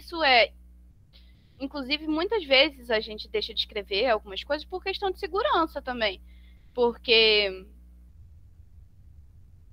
primeiramente, que tem coisas que só o nosso povo precisa saber. Outras que acontece muito de entrar gente no lugar, aprende umas coisas, aí sai, escreve e vende para os outros, e aí vira uma apropriação danada, enfim. Também questão de segurança e dos nossos sagrados. Nem tudo é para ser escrito. Mas a gente escreve também, o que é para ser escrito a gente escreve, só que nem sempre é aceito, né? Porque não segue determinada lógica, ou às vezes só porque vem da gente.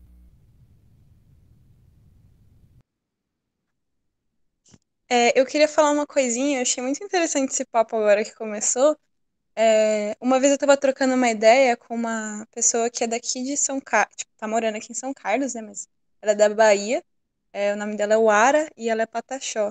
E aí ela estuda biblioteconomia, e aí ela estava falando como, tipo, o trabalho dela de conclusão de curso é justamente sobre toda essa questão, assim, de como categorizar o conhecimento indígena para ser usado no meio acadêmico. Então, ela estava falando dessas fitas da questão oral, e aí eu achei, tipo, eu lembro que o que eu pensei foi, tipo, mano, parece que todo esse tempo, tipo, todo esse conhecimento sendo negligenciado, assim, na academia e sendo barrado, de certa forma, por não seguir, tipo, os pressupostos da academia branca, né? Tipo, isso vai mudar muito, principalmente agora com indígenas entrando na universidade, assim, né? Isso são coisas justamente que, tipo, se a universidade ficasse para sempre só dos brancos, provavelmente isso para sempre ia continuar acontecendo.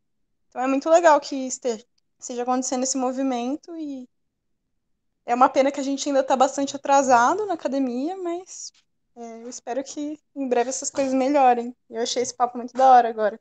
Que é realmente uma coisa muito interessante que, num primeiro momento, assim, eu acho que nem passava pela minha cabeça. Então, enfim, bem louco.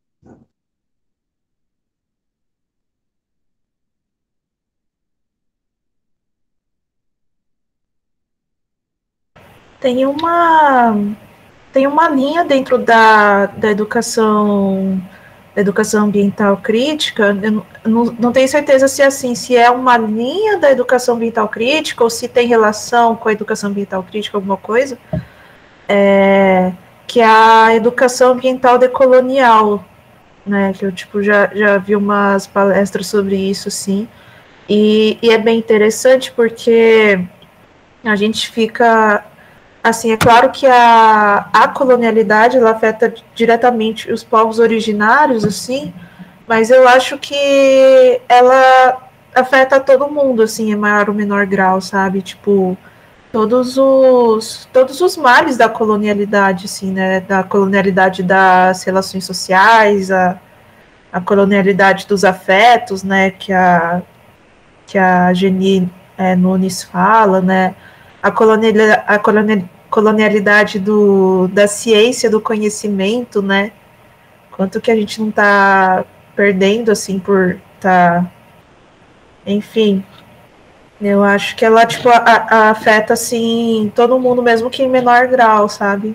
Então, eu acho que quando a gente fala de luta anticolonial, principalmente a gente sendo um país periférico, né? Ainda do capitalismo dependente, assim, né, na América Latina, acho que luta anticolonial tem que ser uma luta de todo mundo, assim, né? Tipo, todo mundo contra as burguesia da vida, né?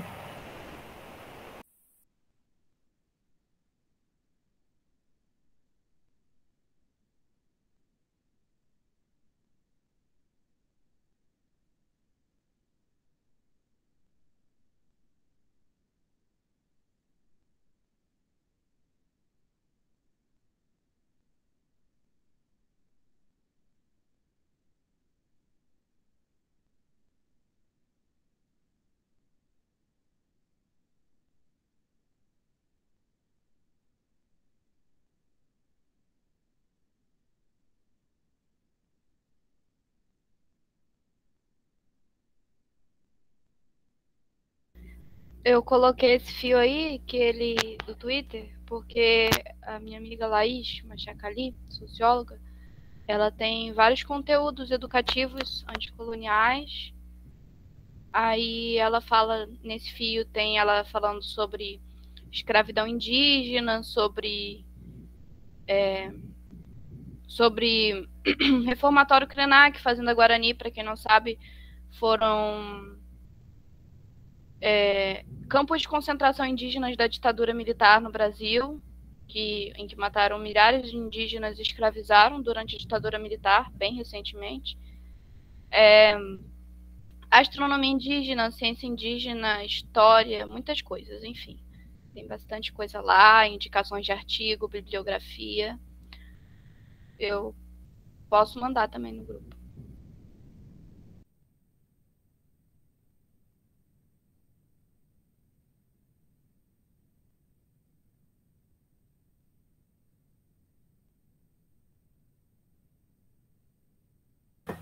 Não sei, eu tava pensando, assim, se pudesse falar um pouquinho, assim, breve, da sua história mesmo, que você, assim, você falou que, né, do povo Xoclen, mas queria saber, ainda mais sendo tão nova, assim, tipo, como você chegou até onde você tá, assim, sei lá, sua história um pouco mesmo, de como você chegou no Reflorestar, de, tipo, tão nova ter ido pra uma marcha das mulheres em Brasília, porque, ok, assim, eu ser uma pessoa preta automaticamente não faz de mim eu ter consciência né, de todas as problemáticas. Eu ser indígena não necessariamente faz eu ter consciência. Então, e eu acho que é legal também, acho que principalmente por você, mano, ser mulher e ser tão nova assim, que realmente eu tô chocado ainda. E tá tão ativa, sabe? E isso dá uma esperança, assim, não sei para os colegas daqui, eu queria entender melhor, assim, um pouco sua trajetória, se puder falar. Então, eu cresci fora da aldeia. A minha mãe é Xoclen, o meu pai não é. Eu cresci fora da aldeia. Eu nasci, embora meu povo seja de Santa Catarina, eu nasci no interior de Goiás, porque a minha família foi em busca de emprego, porque estava num momento muito difícil, passando fome. Eu cresci nesse contexto e aí, criança, eles se mudaram para o Rio de Janeiro e eu cresci aqui no interior do Rio de Janeiro, onde eu moro. Eu só conheci o resto do povo, tirando minha mãe, minha avó, nas mobilizações. Eu não cresci junto do resto do meu povo. Eu conheci ele nas mobilizações, na luta. E, assim, eu acho que não teve um momento da minha vida. Eu não sei dizer como eu cheguei a um ponto de ser alguém que luta ou que preza por igualdade. E não sei. Porque eu acho que sempre foi assim. Desde sempre. Não sei como cheguei a esse ponto. Eu não sei se foi minha mãe que me ensinou assim. Não sei. Enfim. E aí eu estudei. Eu vim para o Rio quando eu era criança. Ficamos um tempo morando numa casa de cachorro, de favor, dentro de uma casa de cachorro bem pequenininha. E aí depois eu me mudei para outra casa, onde tinha bastante enchente, então eu cresci nesse contexto de estar sempre correndo de um lado para o outro para não perder tudo, por causa das enchentes e tal. Enfim, mas a minha mãe sempre me ensinou que conseguiu, mesmo longe do povo, sobre respeito pela terra sempre foi algo fundamental assim na minha vida. Eu lembro de umas cenas bem específicas, porque quando alguém me pergunta alguma coisa, eu lembro de umas coisas bem específicas. Eu não lembro muito do geral, eu lembro de umas coisas específicas. Não sei se é porque eu sou autista, coisa de neurodivergente, não sei. Mas eu lembro de umas cenas muito específicas, tipo eu criança, minha mãe pegando o sapo na mão, ela me mostrando, falando para fazer carinho, e ele falando que se eu não ameaçasse ele não ia fazer nada de mal comigo. Então, não sei, eu acho que eu cresci ensinada dessa maneira, e a minha vontade de lutar sempre me acompanhou. Enfim, eu entrei na faculdade com 18 anos, quando eu terminei o ensino médio. Aí eu faço história na UF. E agora eu tô um pouco enrolada por causa da pandemia, que eu tenho TDAH também, e eu tenho bastante dificuldade de me concentrar. Então, tô um pouco ali, não sei nem mais em que período eu tô, mas enfim. Eu respondi, eu sou muito ruim respondendo perguntas sobre mim, gente, desculpa. Não, claro, respondeu sim. É que eu só tô absorvendo, chocado, né? Mas...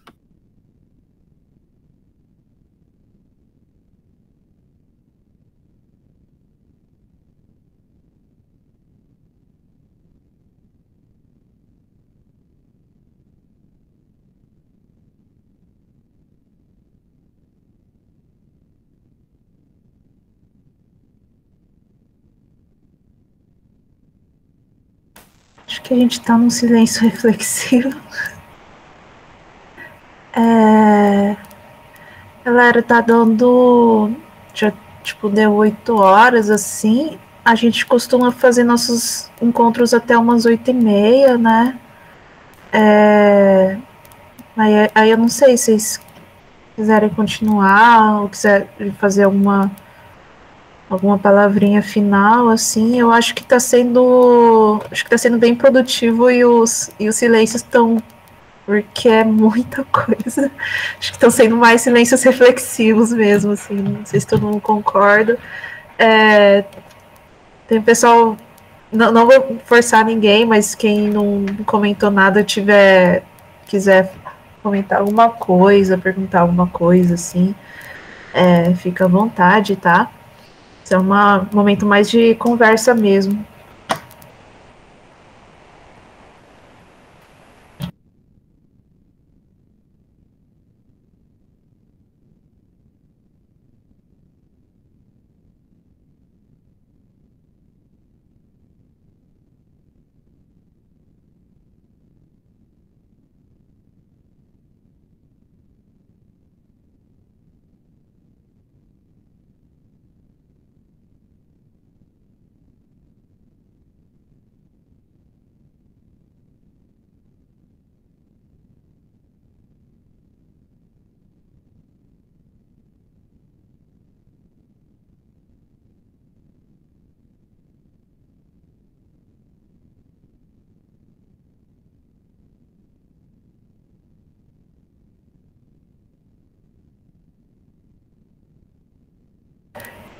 Gabriel, a gente tá gravando, assim, se quiser depois na página do YouTube do CAC, a gente grava essas reuniões e coloca lá. Aí você pode pegar desde o início, assim. Tá bom, vou fazer. Tá. Que a gente já tá aqui tem um tempinho. Ju, acho que a gente falou um pouco sobre essa questão da relação com a esquerda, assim, né? Não sei se você quiser falar mais alguma coisa sobre isso. Você acha que, assim, do seu ponto de vista mesmo, assim, você acha que tem uma... como que tá essa relação dos movimentos de esquerda mais pro lado mais esquerda radical e tal, com os movimentos indígenas? Você acha que parece que tem um afastamento, mas parece que agora está começando a dar mais visibilidade, assim, o que você pensa sobre isso, até pelo que o pela relação com o seu povo, assim, né? Você acha que tem uma interação legal? Ou você acha que é uma coisa que está em uma tarefa em atraso, assim, da esquerda de se aproximar?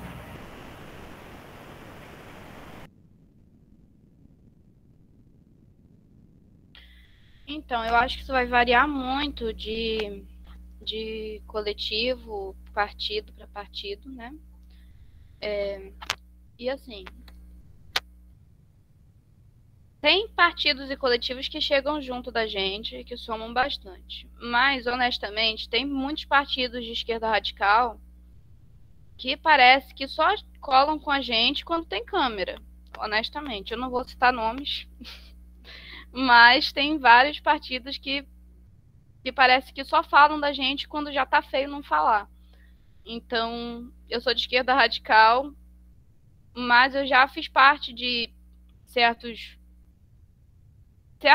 coletivos, partidos, etc., que não ouviam, que não davam ouvido para as nossas pautas. Então, assim, a gente tem que fazer parte dos partidos e coletivos para a gente construir junto e também falar das nossas necessidades. Só que a gente está lutando para ficar vivo o tempo todo. Então, se houvesse um esforço da outra parte também seria bom, coisa que muitas vezes não tem.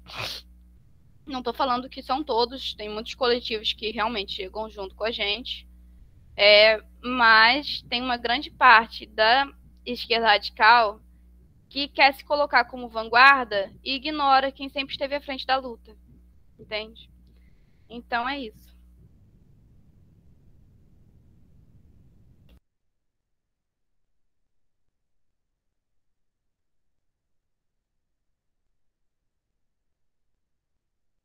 Acho que vamos mandar essa parte gravada no final para alguns partidos. Tomar esse tapa. Falar assim, não é de você, mas toma aqui. Acha vanguarda. Jô, me fala no inbox depois, tá? Me fala no privado. Não, brincadeira, gente.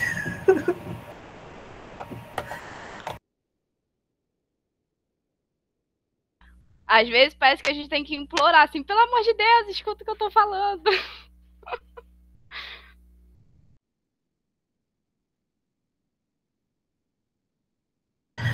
Cara, mas eu acho que é uma coisa, assim, meio que geral, porque lógico que a gente também se esforça para mudar isso, mas, assim, os partidos em si, eles carregam muito dos preconceitos estruturais também, né? Então você vê muitos, dentro da esquerda radical, muitos coletivos e partidos que quem está nos cargos maiores é aquele professor branco, cis, hétero, universitário, né? Então, não tô falando que são só essas pessoas, assim, mas tipo, historicamente, assim, é uma coisa muito forte, né? Tipo, quem se destaca na política são os homens, que destaca na política tem que ser branco. Então, eu acho que tudo isso, né? O machismo, o racismo,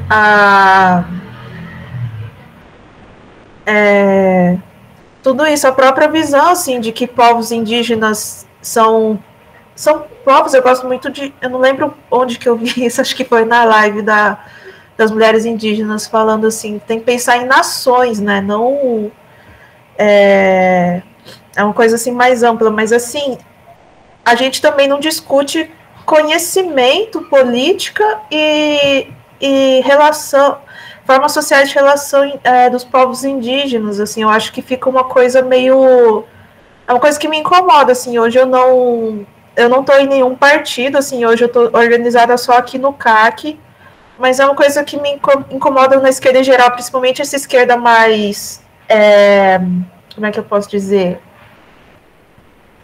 Que gosta de palavreados, essa esquerda mais acadêmica, essa palavra, que me incomoda, não que ler, estudar não seja importante, mas assim, que me incomoda nessa esquerda mais acadêmica isso, de ficar muito fechado, né? Daí quando você traz assim, não, na verdade o que eu queria dizer, me incomoda assim muito essa visão de que essa visão de tutela de povos indígenas. Tipo, não, a gente vai lutar a favor dos povos indígenas mas assim, como tipo, para proteger eles, assim, né? Tipo, não é como se fosse uma sociedade infantilizada, entendeu? E como se não tivesse uma forma política, uma forma organizativa, tipo, elevada, complexa, né? E acho que entra no que a gente estava falando de conhecimento também, né? Por que a esquerda radical não tá, a esquerda radical, assim, dos partidos mesmo, não está aprendendo sobre luta política como os povos indígenas? Porque acredita que vocês não fazem luta política, que para fazer luta política tem que pegar o Marx, o Lenin lá, e aí você pode conversar com a gente, mas se você não fala análise concreta da realidade concreta, você não pode conversar com a gente, entendeu? Então é uma coisa assim, eu estava essa semana numa reunião aqui em São Carlos sobre uma reunião com organizações de esquerda para discutir os nossos próximos atos. E aí eu falei assim que a gente tinha que pegar a maior e mais potente assim manifestação de rua que a gente tem hoje é a manifestação dos povos indígenas em Brasília, que estão há um mês, que são mais de 6 mil, que estão lutando lá contra bolsonarista, com tudo isso, e eu falei que a gente tinha que pegar eles como inspiração, né? E aí nisso um militante fez não sei como que ele entendeu a minha fala, assim. Eu até falei pro Murilo depois. Porque eu falei assim, a gente tem que pegar a luta dos povos indígenas como exemplo e inspiração para a nossa luta, né? Que está muito burocrática, parada. Aí esse militante de um certo partido de esquerda radical falou: Brasília foi construída de forma reta. Estou tentando expressar o que ele falou. Juro pra você. Brasília é reto, São Carlos tem altos e baixos. Então lá em Brasília eles estão mais tranquilos. Então a gente não pode comparar as coisas. Então, assim, é uma coisa muito triste, sabe? Isso, ele falou que Brasília foi planejada para fazer a manifestação, é um lugar propício, assim. Eu fiquei imaginando os bolsonaristas com espingarda lá, tipo, tá super propício, né? Mas é isso, é uma coisa que me incomoda, assim, que é achar que a gente não tem nada a aprender, achar que os povos indígenas estão parados, que a gente tem nada a aprender sobre a praxis mesmo que você falou, sobre praxis de luta, sobre luta, sim. E eu acho que isso é um racismo, sim. Eu acho que isso é uma visão muito racista, muito forte e de infantilização, saca? Bom, não sei. Já expressei meu descontentamento com o cara que falou que Brasília é tranquilo. Gente, que bizarrice. Brasília foi feito para não ter gente. Brasília foi feito para ser um lugar hostil e inabitável. É muito difícil ficar acampado lá. Justamente o contrário. Ai, meu Deus. Mas tem muito uma lógica de tutela, inclusive, nunca falam da gente. Aí quando quer falar, fala nossos índios. Nossos não, a gente não é de vocês não, mas filho. Aí, quando não fala da gente, aí quando fala é com uma lógica de tutela. Lógica de tutela essa que, como eu disse, esteve institucionalizada até a Constituição de 88, né? Que a gente não era considerado cidadão, a gente era considerado tutelado pelo Estado, sem direito de autonomia e sem capacidade de autonomia, de controlar a própria vida.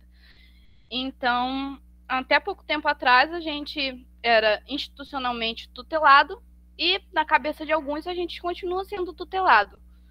Enfim. E, às vezes, tem muito isso, né? Deles acharem que nós não estamos organizados porque, muitas vezes, nós não estamos em um partido. Sendo que, assim, meu povo é uma organização. Eu estou organizada. Cada povo nosso é uma organização. Inclusive, o movimento indígena é muito, muito organizado. A gente sabe muito bem o que a gente faz. A gente está lutando há mais de 520 anos. Se a gente não fosse organizado, a gente não estava aqui.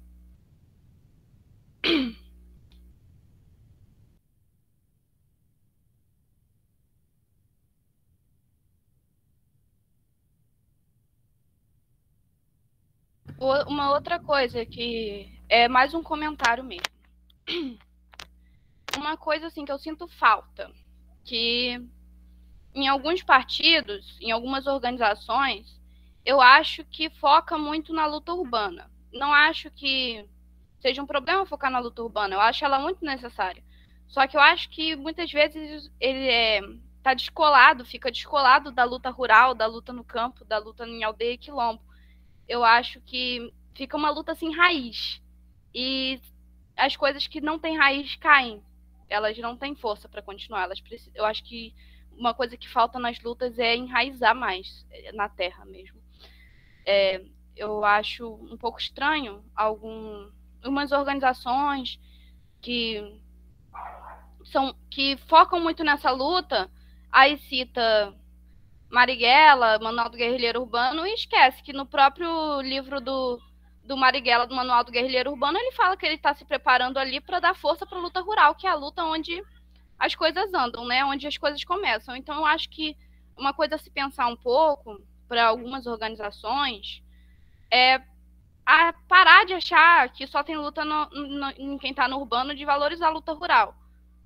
E, inclusive, citar o guerrilheiro urbano e esquecer que o próprio Marighella falava da importância da luta rural. Então, eu acho que as pessoas têm que olhar um pouco mais para esse lado e tentar enraizar um pouco mais a luta.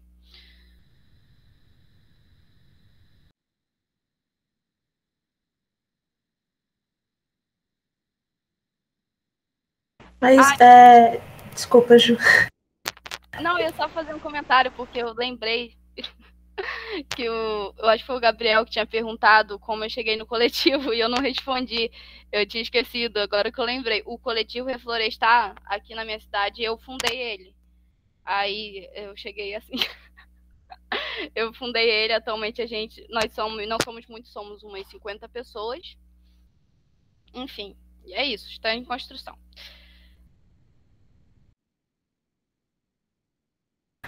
Não, tipo, eu ia comentar, Ju, que isso que você tá falando, assim, se a luta é na cidade ou se é a luta rural, cara, isso é uma discussão muito profunda, assim, dentro da esquerda radical, né? Você vai ter pessoal que vai mais pela linha maoísta, né? E daí eles falam muito, assim, da luta do campo, e vai ter outras organizações que vão falar que a gente tem que fortalecer os sindicatos, a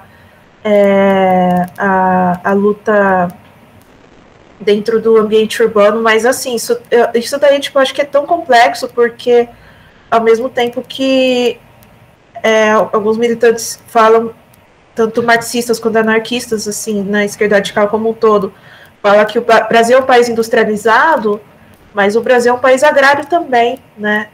O que é industrializado? É o Sudeste e o Sul, assim, praticamente.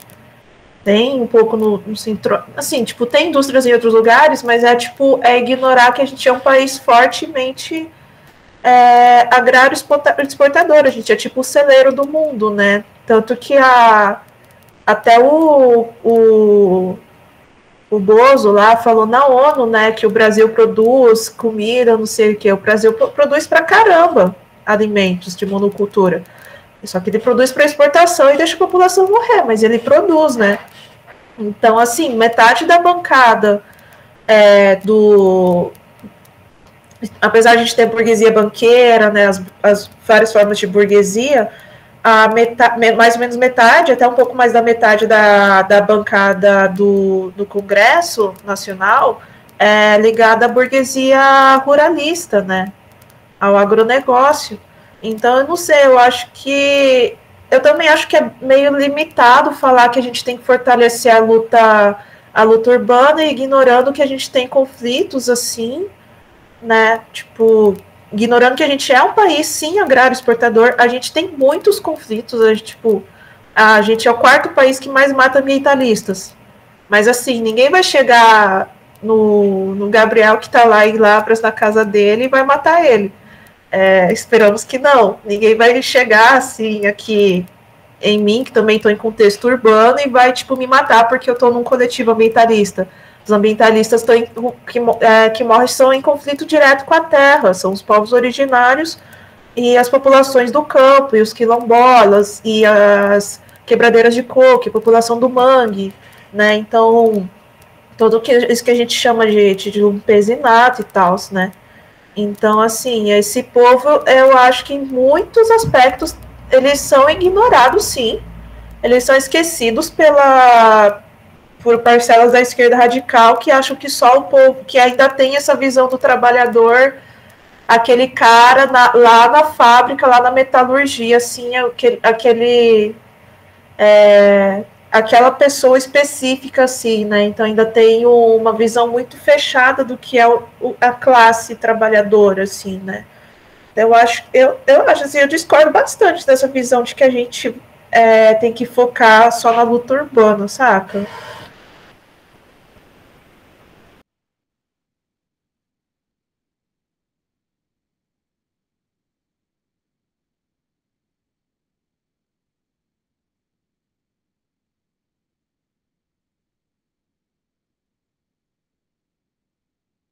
E não é nem questão de, tipo assim, que não seja super, hiper, mega necessária essa luta urbana. Ela é. Mas eu acho que é questão de saber que é na Terra que estão os nossos horizontes. Nossa, que bonito. Mas eu acho que não é segmentar também, né? Nem, é só no campo, é na cidade. Não dá para uma mudança estrutural, ela não se vem, gente, vamos fazer por partes, hein? Vamos fazer um pouquinho aqui no campo, daí quando cansar a gente faz um pouco na cidade. E não existe essa dicotomia, assim, campo-cidade, assim, tem uma interdependência, sabe? Tipo assim, tem aquela famosa frase, né? Se o campo, como que é?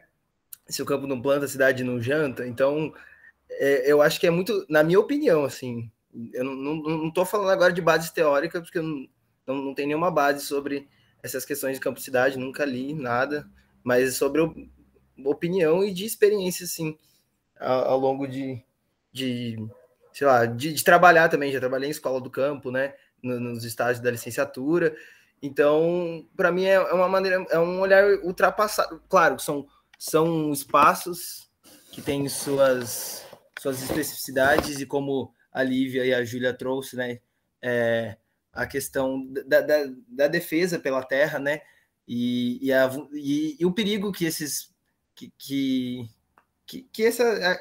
pessoal corre, né?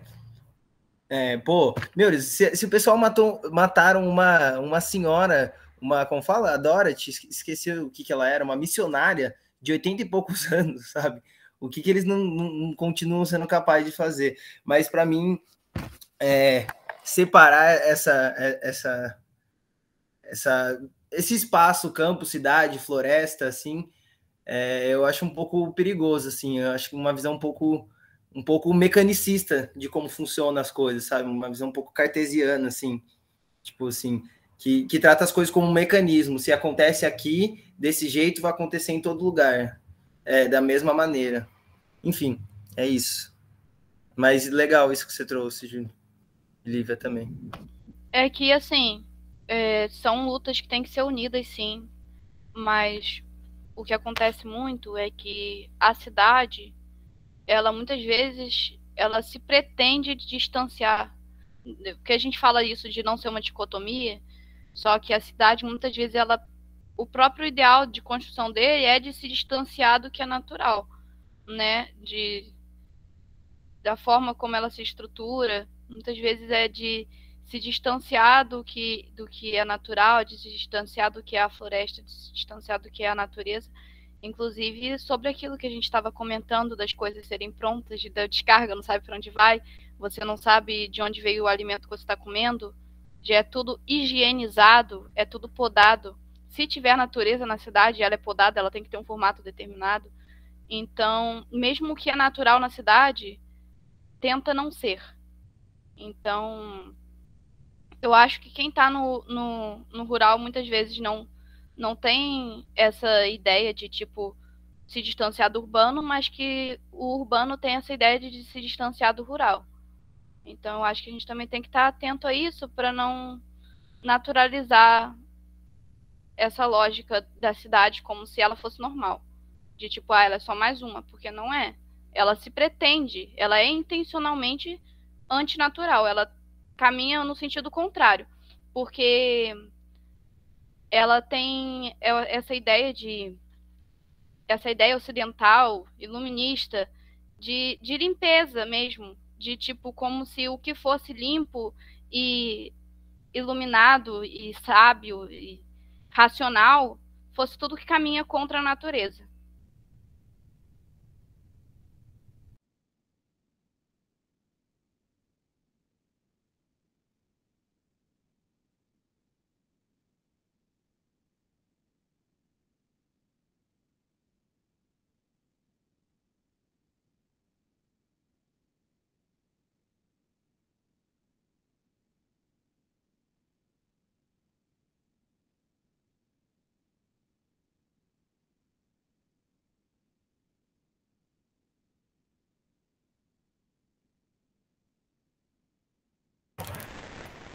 A gente tá dando nosso tempo já.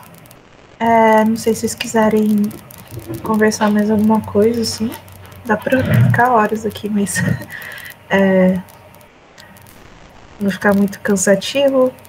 Já pode ir finalizando, assim.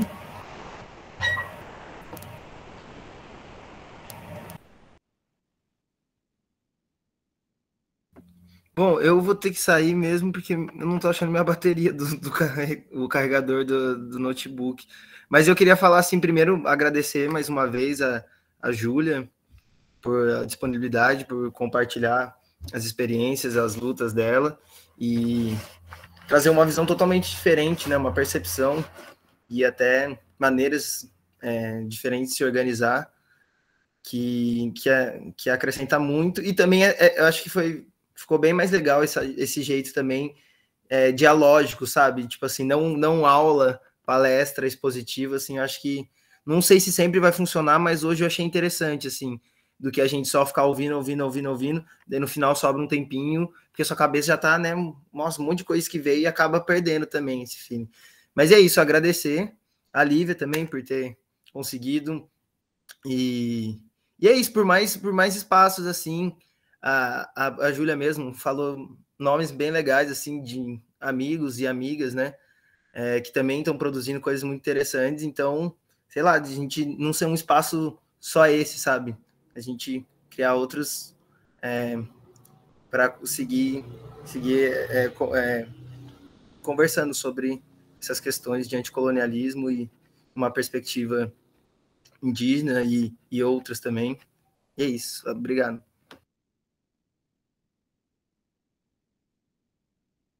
Obrigada pela sua presença, pelas perguntas. Eu espero que eu tenha conseguido responder elas, pelo menos mais ou menos, que eu tenho realmente dificuldade assim, de me comunicar, mas eu estou bem feliz pelo convite de estar aqui, conversar com vocês. Espero que eu tenha acrescentado alguma coisa. Obrigada pelas perguntas. Prazer conhecer todos.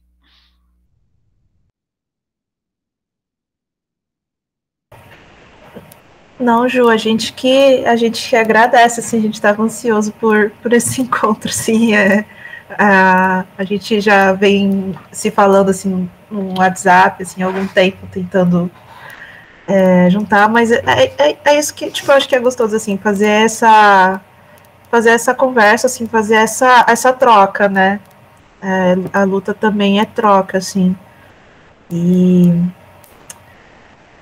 não sei, tipo, eu queria agradecer demais, de verdade. Falei para você que eu queria te conhecer pessoalmente um dia, ainda vai acontecer. O Rio é longe, mas um dia dá certo. E é isso. Fala aí, Fê. Eu queria agradecer também, foi um prazer muito, muito grande te conhecer, Juliana, de verdade, você é sempre muito bem-vinda nas discussões, assim, e eu não me surpreendo que você saiba tanto, assim, realmente, você sabe muito, mas não me surpreendo, porque é uma coisa que tá na sua vida, né, tá no seu dia a dia, assim, de verdade, mas incrível, assim, é muito bom mesmo, gostei bastante. E essa questão mesmo, né, da luta anticolonial, assim, né, muito bom a gente estar discutindo, né, a luta anticolonial indígena, porque é uma questão que obrigatoriamente tem que estar inclusa, né, na luta anticolonial em si, né. E é isso, né, muito obrigado mesmo, assim, de verdade, todas as dúvidas foram esclarecidas, assim, os apontamentos de todo mundo também, eu acho que foi incrível mesmo, muito obrigada, viu, muito prazer mesmo.